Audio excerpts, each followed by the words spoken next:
Bismillahirrahmanirrahim. Alhamdulillah rabbil alamin wa bihi nasta'inu ala umuri dunya waddin. Wassalatu wassalamu ala asyrafil anbiya'i wal mursalin wa khatimin nabiyyin wa ala alihi wa sahbihi barik wa sallim. Subhanaka la ilma lana illa ma 'allamtana innaka antal alimul hakim. Rabbi shrah li sadri wa yassir li amri wa hlul 'uqdatam min lisani yafqahu qawli. Waj'alni waziran min ahli. نويت التعلم والتعليم والتذكر والتذكير والنفع والانتفاع والإفادة والاستفادة والحث على التمسك بكتاب الله وسنة رسوله صلى الله عليه وآله وسلم والدعاء إلى الهدى والدلالة على الخير ابتغاء وجه الله مرضاته وقربه وثوابه سبحانه وتعالى. Alhamdulillah, insya-Allah hari ini kita akan teruskan pengajian kita dengan taufik daripada Allah Subhanahu wa taala daripada kitab Al-Muqaddimah Al-Hadramiyah, masuk pada Kitabul I'tikaf. Kitab selepas daripada Kitabus Siyam. Kenapa selepas daripada Kitabus Siyam, musannif, penulis kitab Muqaddimah Hadramiyah ini menyambung dengan Kitab Al-I'tikaf? Kerana dalam apa saja amalan di dalam bulan Ramadan, i'tikaf adalah amalan yang afdal di dalam bulan Ramadan. Dan Nabi SAW, baginda asalnya buat i'tikaf ni 10 pertengahan daripada bulan Ramadan. Kemudian di akhir-akhir hayat beliau, baginda buat i'tikaf 10 hari yang terakhir daripada bulan Ramadan. Dan Nabi SAW i'tikaf ni tak keluar masjid. Maksud kiranya kalau Ramadan tu ada 30 hari, malam ke-20 dah start di masjid. Kalau Ramadan tu ada 29 hari, malam ke-19 dah start di masjid. Dan Nabi SAW duduk dalam masjid 10 hari straight, tak keluar, melainkan pagi raya. Pagi raya baru Nabi SAW keluar daripada masjid untuk melakukan i'tikaf. Kenapa malam raya Nabi tak keluar? Kan malam raya dah habis Ramadan. Ini antara perkara yang ramai daripada mungkin umat Islam terlepas pandang, iaitu malam yang agung, malam penentuan qabul atau tidak qabulnya amalan kita di bulan Ramadan. Sama ada baik atau buruk di bulan Ramadan, malam terakhir ni ataupun malam 1 Syawal disebut sebagai Lailatul Jaizah, malam pemberian penganugerahan. Malam ni lah Allah akan pandang dan beri ganjaran kepada hamba-hambanya yang duduk beribadah pada malam 1 Syawal ni. Dia adalah malam yang besar, malam yang agung. Sebab tu Nabi 1 Syawal malam tu Nabi tak keluar lagi. Nabi keluar lepas pagi raya. Jadi qala al-musannif rahimahullahu taala nafa'ana Allah bihi wa bi'ulumihi wa bi'ulumi masyayikhina fid darain amin. Musannif sebut huwa sunnatun muakkadatun. I'tikaf ni sunat yang dituntut dan terlebih muakkad ataupun terlebih dituntut pada 10 akhir daripada bulan Ramadan. 10 akhir bulan Ramadan lebih meningkat tuntutan untuk melaksanakan amalan i'tikaf. Kemudian musannif sebut wa syurutuhu sab'atun. Dan syarat-syarat i'tikaf ada 7. Yang pertama al-Islam. Yang pertama Islam. Apa sahaja amalan dalam Islam, ini adalah syarat yang pertama. Kita dah bahas pada kelas yang kemarin kan. Walaupun orang yang bukan Muslim juga dituntut dengan tuntutan, akan tetapi bila mereka nak melaksanakan tuntutan, mereka amalan mereka tak sah. Sebab apa? Sebab tak memenuhi syarat yang pertama daripada segala tuntutan, iaitu Islam. Tuntutan syariat lah. Yang kedua wal aqlu, iaitu orang yang berakal. Dengan makna apa? Orang yang tak berakal tak sah i'tikaf dia. Kemudian wan naqa'u 'anil haidhi wan nifas. Yang ketiga ialah suci daripada haid dan nifas. Itu orang yang haid dan nifas, dia tak sah untuk melaksanakan i'tikaf. Ha. Wa alla yakuna junuban. Yang ketiga, dia bukan orang yang berjunub. Yang ketiga, dia bukan orang yang berjunub. Orang yang berjunub ni maknanya apa? Orang yang kalau lelaki dia keluar air mani, sama ada dengan sendiri ataupun dengan sebab hubungan suami isteri. Kemudian seterusnya, wa an yalbasa fawqa qadri tuma'ninati as-salah. Iaitu dia menetap dalam masjid melebihi qadar tuma'ninah di dalam salat. Jadi berapa qadar tuma'ninah dalam salat? Berapa qadar tuma'ninah dalam salat? Qadar tuma'ninah dalam salat, subhanallah. Kan? Ketika kita rukuk tu, itu sekurang-kurang qadar tuma'ninah. Subhanallah. Dengan makna apa? Dengan makna kalau rukuk tu kita tak baca subhana rabbiyal azimi wa bihamdi. Kalau kita tak baca langsung, sekali tak baca, apatah lagi 3 kali. Kita diam saja ketika rukuk dengan qadar tuma'ninah tadi, iaitu subhanallah, dah sah rukuk kita. Itu qadar tuma'ninah. Lebihlah dan lebih. Lebih. Kemudian wa an yakuna fil masjidi wal jami'u aula. Dan hendaklah dilakukan iktikaf ini di dalam masjid. Wal jami'u aula. Jadi yang pertama, iktikaf ni dia mesti dalam masjid. Dia bukan dekat surau. Tak ada istilah iktikaf dalam surau. Kalau ada juga, contoh dia masuk surau ataupun dia masuk musalla, dia niat iktikaf. Tak sah iktikaf. Iktikaf hanya boleh dilakukan di dalam tapak masjid. Di masjid lah.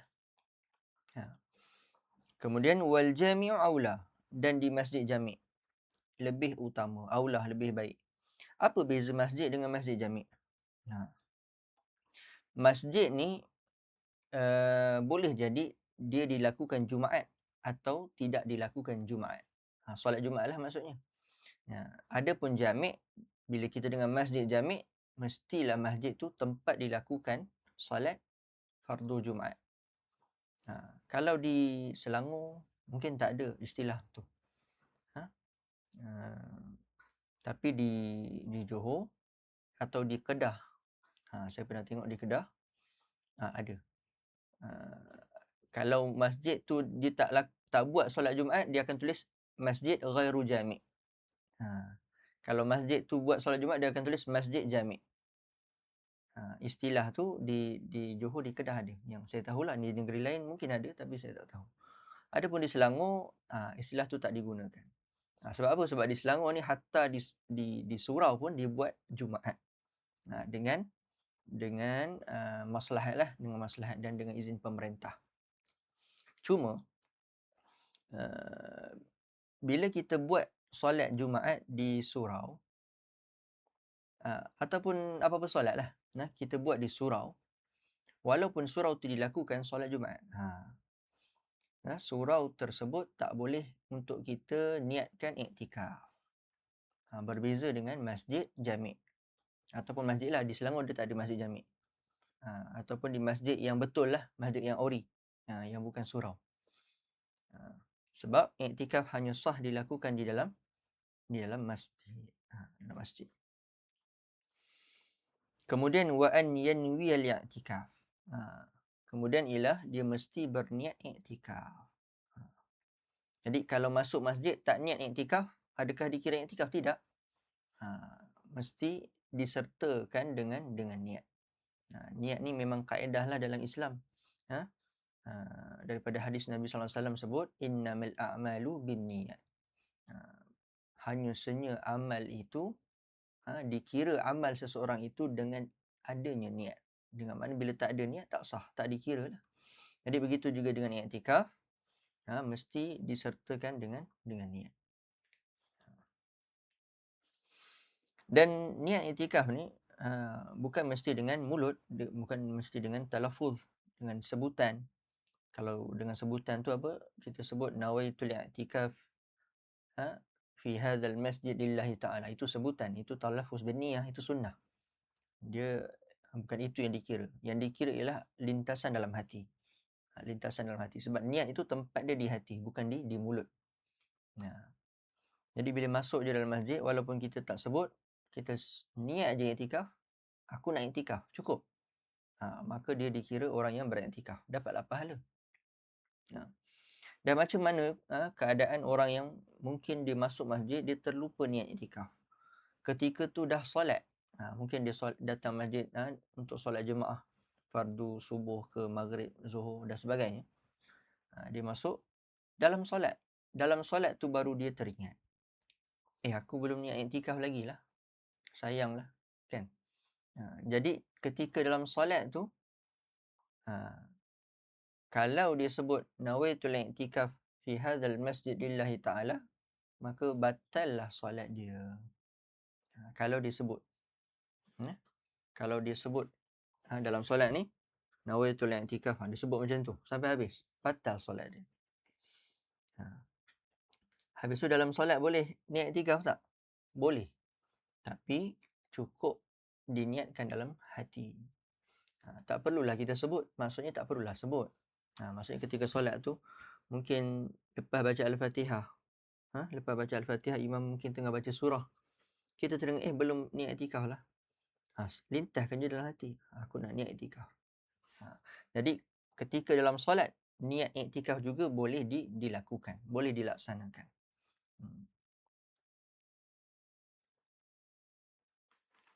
Kemudian, wa an yanwi al-i'tikaf wa tajibu niyyatul fardiyyati in nazarahu. Jadi niat i'tikaf ni ada beberapa tingkatan. Dia boleh jadi niat i'tikaf ni wajib. Yang biasa kita tahu sunnah. Sunnah lah. Sunat saja. Dia boleh jadi wajib. Wajib ni kenapa? In nazarahu. Dia jadi wajib dengan sebab dia nazar untuk i'tikaf. Iaitu mungkin dia berniat lah. Kalau aku dapat sekian-sekian, aku nak i'tikaf di masjid. Contoh dia niat macam tu. Jadi bila dia dah dapat sekian-sekian yang dia niatkan tu, maka dia ada kewajipan untuk melaksanakan i'tikaf. Jadi orang yang ada kewajipan untuk melaksanakan i'tikaf, dia perlu sebut fardu. Nawaitu tadi nawaitul i'tikaf ataupun nawaitu sunnah. Saya berniat sunat i'tikaf. Tapi ketika dia adalah nazar, maka perlu masukkan perkataan fardu. Aku niat fardu i'tikaf. Cukup lintaskan dalam hati. Jadi kalau nazar ni perlu ada perkataan fardu lah. Adapun kalau sunat tak perlu sebut pun tak apa. Boleh sebut nawaitu sunnah ataupun nawaitul i'tikaf, terus masuk pun tak ada masalah.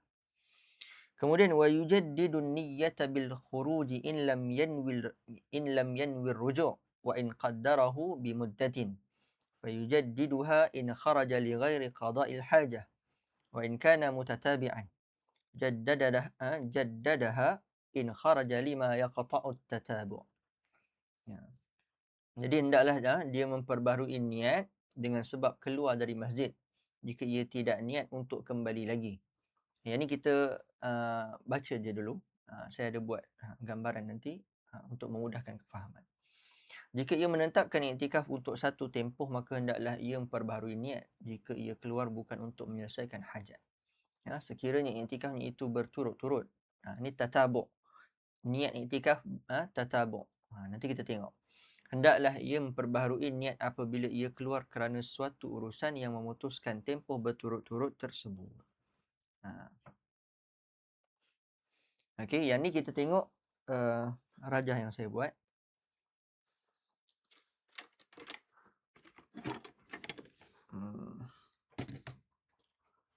Yang ni. Tengok. Jadi niat i'tikaf ni dia ada dua keadaan. Yang pertama, keadaan dia mutlak. Dan mutlak ni juga boleh masuk pada nazar. Kalau dia nazar mutlak, umum. Contoh macam mana? Kalaulah aku dapat jualan sekian-sekian ringgit, contoh dia nak bisnes, dia nak bertabaruk dengan iktikaf, dengan niat nazar, supaya bisnes dia maju ataupun berjalan lancar dan sebagainya. Dia niat, kalau aku dapat jualan RM10,000, aku nak iktikaf di masjid. Dia sebut nak niat iktikaf di masjid, ataupun dia niat aku nak beriktikaf di masjid. Macam itulah. Jadi umum. Dia nazar tapi dia umum. Dia tak spesifik masjid mana, ataupun dia tak spesifik berapa hari. Dan dia tak cakap berturut-turut ke apa. Umum.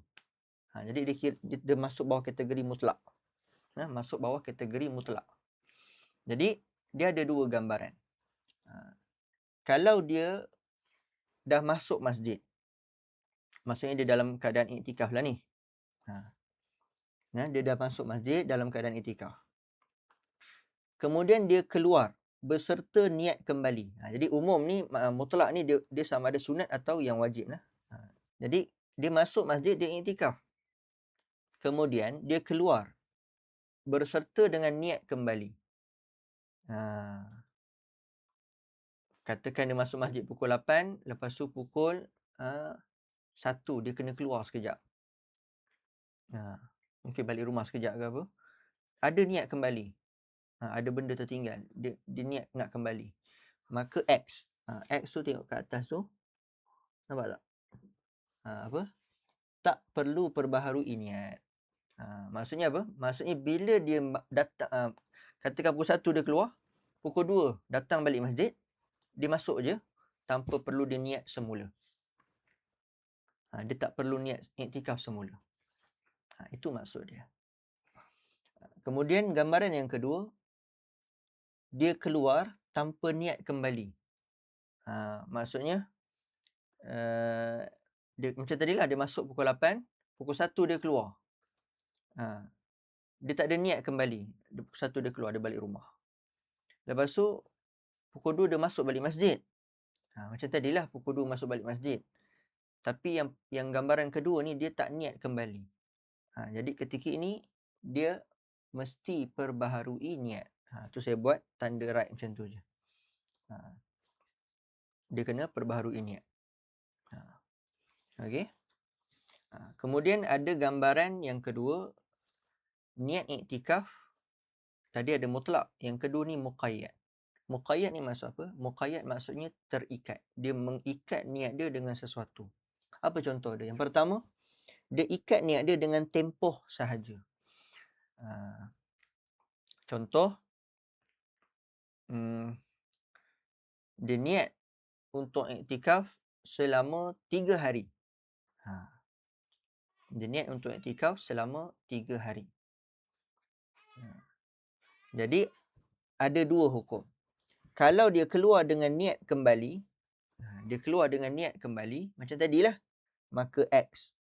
Tak perlu perbaharui niat. Tapi kalau dia keluar tanpa niat kembali, macam ni juga, ada dua gambaran pula. Kalau dia keluar tanpa niat kembali, untuk apa? Tengok keadaan. Kalau adalah untuk qada' hajat, maka tak perlu perbaharui niat. Tapi kalau bukan qada' hajat, maka perlu perbaharui niat. Okey. Qada' hajat ni apa? Buang air lah. Maksudnya apa? Orang yang duduk dalam masjid untuk iktikaf, kemudian bila dia pergi ke tandas, boleh jadi terbatal iktikaf dia kalau dia tak niat kembali. Kenapa? Sebab dikira keluar daripada masjid. Ada ke tandas dalam masjid? Sebenarnya tak ada. Yang tandas-tandas di masjid di Malaysia ni, dia dah, tandas tu dah dikira bukan tapak masjid lah. Adapun kawasan masjid tu dia ada niat masjid. Adapun untuk tandas dia tak dikira niat masjid. Tak boleh ke tandas tu niat sekali? Tak boleh lah. Sebab di dalam masjid haram untuk buat macam najis, buang air dan sebagainya. Jadi kalau tandas tu diniat dalam sebagai masjid, kita buang air dalam tu berdosalah. Berdosa. Sebab tu masjid diasingkan dengan tandas sebenarnya di sudut niat tapak. Niat tapak. Walaupun kita nampak macam bersambung, tapi bila kita masuk je ke masjid, melangkah je ke kawasan tandas, sebenarnya kita telah keluar daripada masjid. Walaupun tandas tu masih dalam kawasan masjid. Tu nak kena faham. Okey. Jadi kalau yang ni muqayyad ni dia terikat. Dia terikat dengan tempoh lah. Dan keadaan yang kedua ni keluar tanpa niat kembali. Okey. Sebab apa? Sebab apa yang ni kalau dia qada hajat tak perlu niat. Tapi kalau dia bukan qada hajat perlu niat. Berbeza dengan yang ni. Sebab dia muqayyad, dia dah terikat. Maksudnya dia niat daripada awal nak iktikaf 3 hari. Nak iktikaf 3 hari. Jadi bila dia keluar tu untuk tunaikan hajat, qada hajat buang air, dikira apa? Dianggap dia nanti akan meneruskan iktikafnya. Adapun kalau dia keluar selain untuk qada hajat, mungkin dia balik rumah tanpa niat kembali, maka dikira terputus. Jadi nanti dia kena masuk balik. Bila masuk balik masjid, dia kena niat semula lah. Okey. Dan gambaran yang seterusnya untuk muqayyad ialah dengan tempoh berserta berturut-turut. Tadi ni tempoh sahaja. Yang ini pula dengan berturut-turut. Maksudnya macam mana berturut-turut? Maksudnya dia niat iktikaf 3 hari secara berturut-turut. Kalau yang ni 3 hari saja, dia umumkan macam tu. Dia terikat dengan hari, dengan tempoh. Tapi boleh jadi hari ni iktikaf sehari, lusa iktikaf sehari. Dia selang-selang, boleh jadi dia macam tu. Adapun yang ni berturut-turut. Memang dia niat iktikaf 3 hari direct. Itu maksud dengan tempoh berserta berturut-turut. Jadi keadaan macam ni dia ada dua. Yang pertama, berlaku perkara yang memutuskan berturut-turut. Ataupun berlaku perkara yang memutuskan tatabu'. Istilah kitab tatabu'. Terjemah dia berturut-turut. Maka apa? Apa perkara yang memutuskan tatabu'? Itu kita akan masuk sekejap lagi. Jika keadaan tu berlaku, maka dia mesti perbaharui niat. Adapun sekiranya tak berlaku perkara yang memutuskan tatabu' ataupun berturut-turut, maka tak perlu dia memperbaharui niat. Ni gambaranlah mudah daripada hasil daripada apa yang disebutkan dalam kitab Al-Muqaddimah Al-Hadramiyah. Nanti insya-Allah saya masukkan dalam grup lah. Baik, kita tengok pada matan.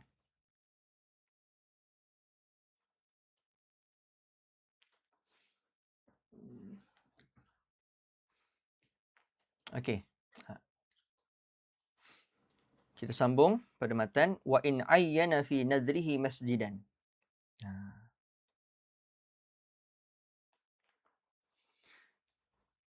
Seandainya seseorang itu dia bernazar dengan menentukan sebuah masjid. Contoh, kalau aku dapat jualan RM10,000, aku akan beriktikaf. Aku nazar untuk beriktikaf di Masjid Universiti Islam Antarabangsa Malaysia. Contoh, dia sebut Masjid Universiti sekian-sekian-sekian. Falahu an ya'takifa fi ghairihi. Maka harus baginya beriktikaf di masjid lain. Itu maksud dia. Maksudnya macam mana? Okey. Dia iktikaf, dia niat, dia nazar untuk iktikaf di masjid UIA. Tapi bila dia dapat apa yang diniatkan tu, apa yang dinazarkan tu, dia dapat, maksudnya jualan RM10,000. dia ada halangan untuk iktikaf di Masjid UIA. Mungkin ketika tu dia dah pindah ke Johor. Jadi Johor dengan UIA Selangor jauh. Dengan Gombak jauh. Dia niat iktikaf. Nak kena pergi sana ke? Boleh saja ketika itu untuk dia pindah di mana-mana masjid yang dekat dengan kawasan dia. Nah, itu maksud dia falahu an ya'takifa fi ghairihi. Dia boleh untuk iktikaf di masjid lain. Illa al-masajid ats-tsalatsah.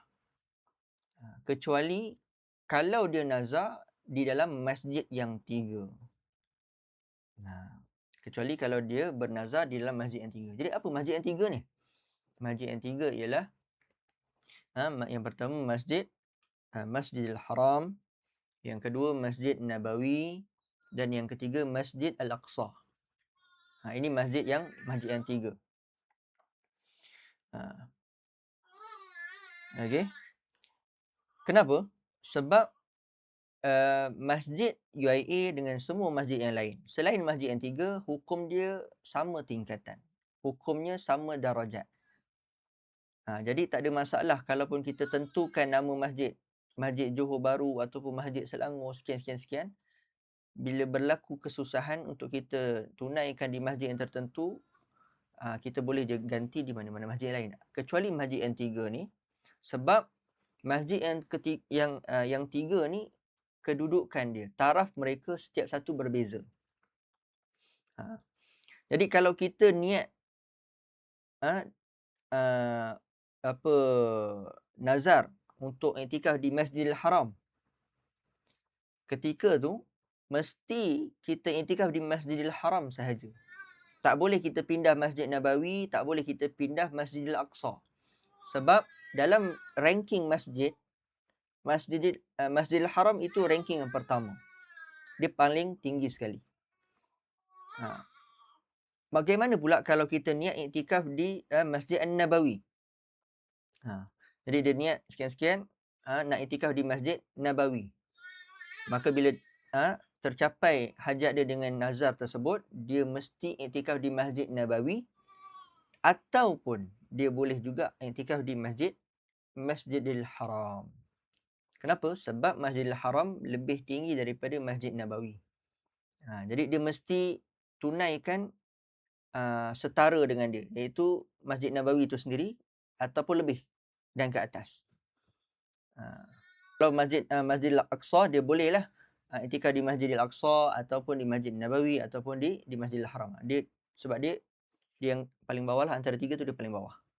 Yang paling bawah nombor 3 Masjidil Aqsa, kemudian Masjid Nabawi, kemudian Masjidil Haram.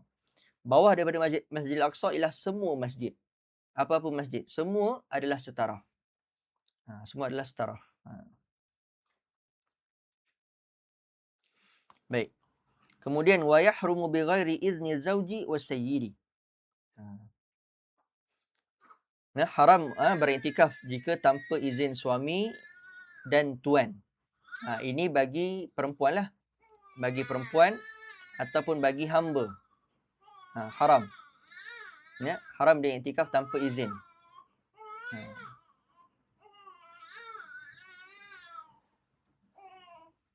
Kita tengok pada fasal yang seterusnya. Faslun fi ma yubtilul i'tikaf wa fi ma yaqta'ut tatabu'. Pada perkara yang membatalkan iktikaf dan perkara yang membatalkan tatabu'. Tatabu' ni yang tadi yang disebutkan tadi. Ni kita baru nak masuk.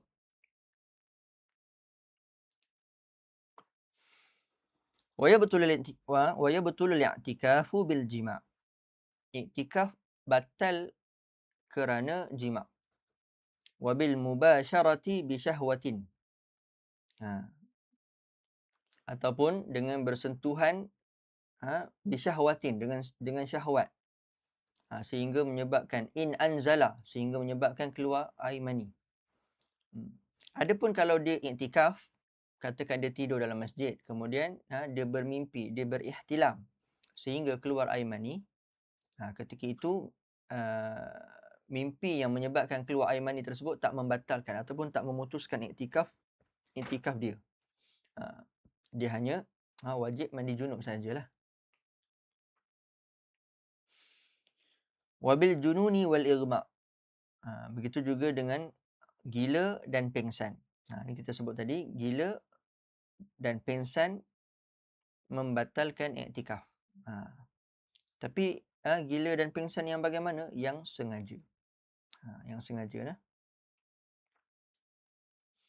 Wal janabati. Begitu juga dengan junub.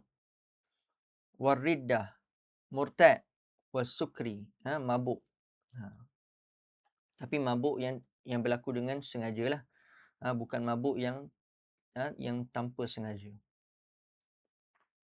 Wa idza nadhara i'tikaf muddatin mutatabi'atin lazimahu. Jadi apabila seorang itu bernazar untuk beriktikaf dalam satu tempoh yang berturut-turut, mutatabi'ah. Mutatabi'ah ni berturut-turut. Lazimahu, maka wajib dia tunaikan. Kemudian wa yaqta'u tatabu'as sukru. Terputus tatabu'. Tatabu' ini bimuddatin. Yang tadilah. Dia niat iktikaf muqayyad. Kemudian bimuddatin, dengan tempoh yang tertentu. Jadi terputus tatabu' dengan sebab as-sukru, mabuk. Wal kufru, kufur. Wa ta'ammudul jima', berjima' dengan sengaja. Wa ta'ammudul khuruji la liqada'il hajah. Dia keluar dengan sengaja melainkan untuk menunaikan hajat. Nampak di sini ada pengecualian. Sebab tu kita tengok, kita buat tadi, kalau untuk qada' hajat tidak membatalkan iktikaf. Wal akli, begitu juga dengan makan. Wasyurbi in ta'azzara al-ma'u fil masjid. Makan dan minum jika tak ada air di masjid. Wala lil maridi.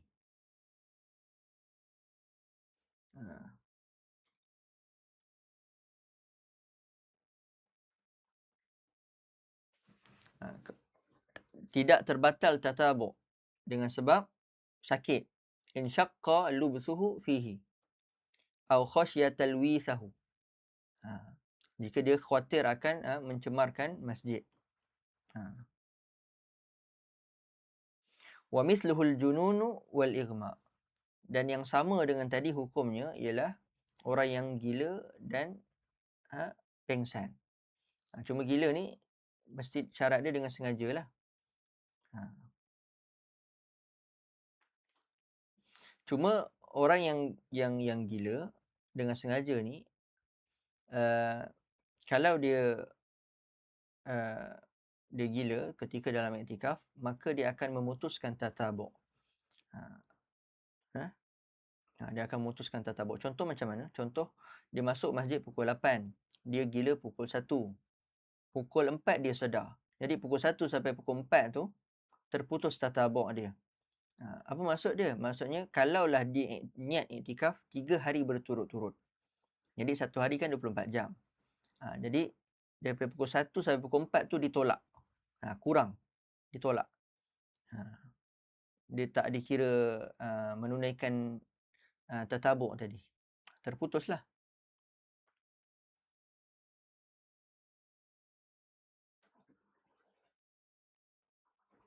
Berbeza dengan pengsan. Kalau pengsan, kata masuk pukul 8, pukul 1 dia pengsan, pukul 4 dia sedar. Jadi 1 sampai 4 tu dia pengsan. Masih dia tetap dikira. Wala in ukriha bi ghairi haqqin 'ala al-khuruj. Jadi tak putus juga tatabu' tadi kalau dia dipaksa untuk keluar tanpa hak. Dia dipaksalah. Contoh datang askar, paksa suruh dia keluar.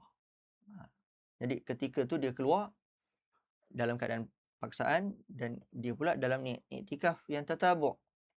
Niat 3 hari. Jadi tempoh dia keluar tu tak membatalkan niat iktikaf dia. Wala yaqta'uhu al-haid in lam tasa'hu muddatut tuhri. Begitu juga tidak memutuskan dengan sebab haid jika tidak mencukupi tempoh berturut-turut dalam tempoh suci. Ni macam mana? Ni gambaran dia ialah contoh bagi perempuan lah. Bagi perempuan. Dia niat untuk iktikaf di masjid 20 hari.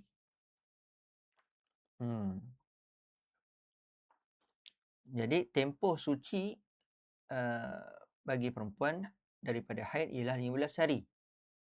Kan? Antara satu haid dengan haid yang satu lagi 15 hari. Jadi melebihi tak tempoh suci? Lebihlah. Maksudnya apa? Kalau dia niat 10 hari, maka tiba-tiba keluar haid. Ketika itu terputus tatabuk.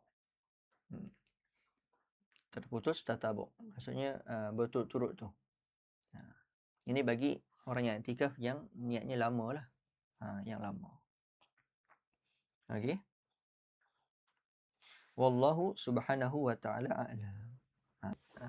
Kita berhenti setakat ni insya-Allah. Allahumma alimna ma yanfa'una wanfa'na bima 'allamtana wa zidna ilman. Allahumma faqihna fid din wa 'allimna ta'wil wahdina ila siratikal mustaqim. Wa sallallahu ala sayyidina Muhammad wa ala alihi washabbihi wasallam. Alhamdulillahirabbil alamin. Barakallahu fikum wa ahsanallahu ilaikum wa jazakumullahu khairan. Assalamualaikum warahmatullahi wabarakatuh.